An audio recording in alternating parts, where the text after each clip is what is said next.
Ассалаумағалейкум, ардақты оқырмандар, көрермендер. Сонымен біз бүгін сол Қарақұрым қаласы туралы ары қарай өзіміздің әңгімемізді жалғастырсақ деп отырмын. Қарақұрым қаласы Орхон өзенінің бойында болғанын барлық жылнамалар бір ауыздан сондай мәлімет береді. Ол қай жылнама болсын, Жувейнидің тарихи жаһан көшайы болсын, Жамиғат Тауарих болсын, мынау Қытайда жазылған Юаньши болсын, және мына Европадан келген барлық саяхатшылар болсын, барлық сол жақты көрсетеді. Қарақұрым қаласының орнын оны бүгінгі Қазақстан аумағына іздеудің қажеті жоқ, ол бәрібір Қазақстан аумағында жоқ.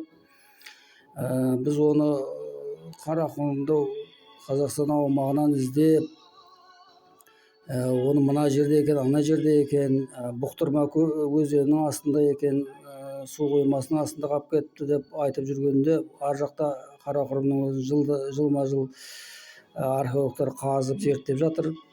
Ал біздің ғалымдарымыз оған араласып отырған жоқ. Ал ол жақтағылар қанша артефакттарды тауып жатыр, оны біз білмейміз. Одан гөрі біздің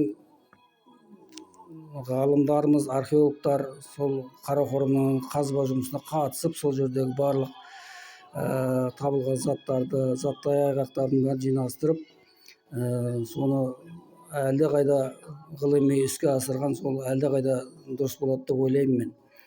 Ол Қарақұрым деген мына жерде екен, Жетісуда екен, Іленің бойында екен, Бұқтырманың астында қалып кетіпті деп айтып жүргеннен гөрі, сол өзінің Қарақұрымның өз орнын, сол жаңағы 300 гектар жерді алып жатқан қала болған. Ол соны бүгінгі таңға дейін археологтар зерттеп жатыр ғой, жылда қазады оны.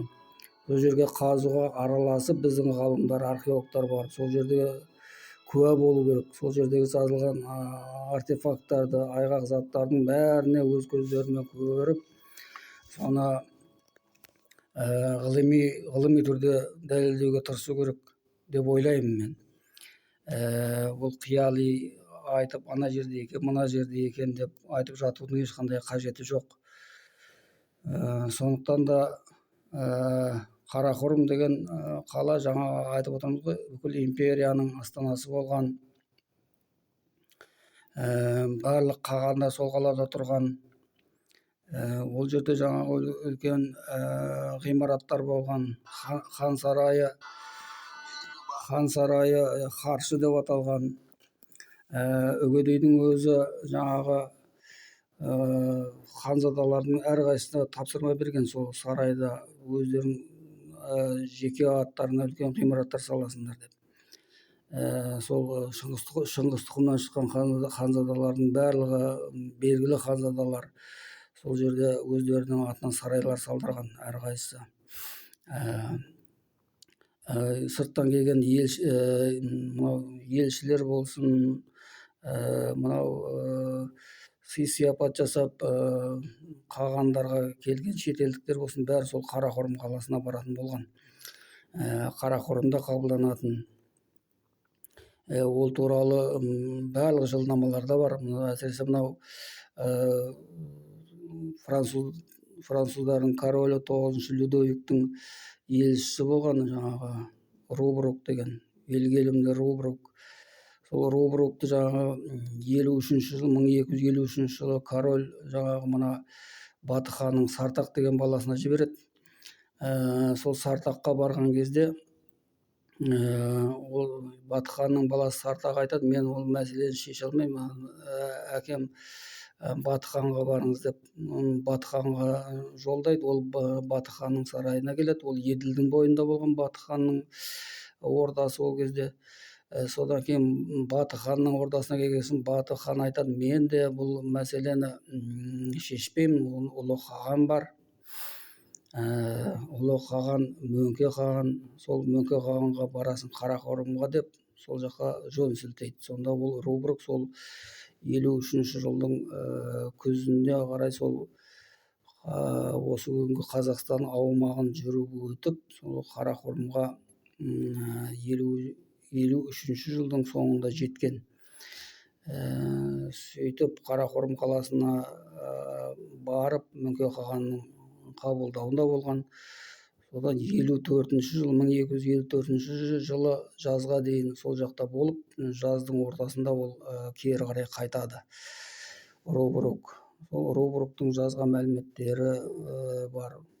Одан бұрын 1246 жылы Плана Карпини деген ол папа, Иннокентий IV папаның елшісі Плана Карпини деген барған. Ол кезде ол күйік ханның таққа отыруын өз көзімен көрген. Қалай таққа отыратыны, ол жерде қандай үлкен жиындар қалай өтетіні, бәрі жаңағы таққа отыру рәсімі қалай өтетінін бәрін сипаттап жазған Плана Карпини. Сол Қарақұрым қаласы, оны іздеудің ана жерде екен, мына жерде екенін айтудың қажеті жоқ. Оның орны сол Орхон өзенінің маңайында. Сол жерден қайта біздің ғалымдарымыз соны барып зерттеп, соған сол жердегі табылған заттарға өздері куә болып, соны жаңа ғылыми еңбектеріне пайдаланған әлдеқайда дұрыс деп ойлаймын. Сондықтан да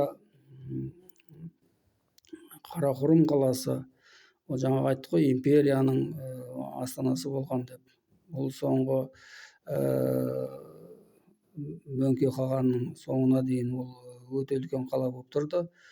Одан кейінгі кезде ол жаңағы Мөңке ханның інісі Құбылай мен Арықбұғының соғысы кезінде біршама қирап, ол жаңағы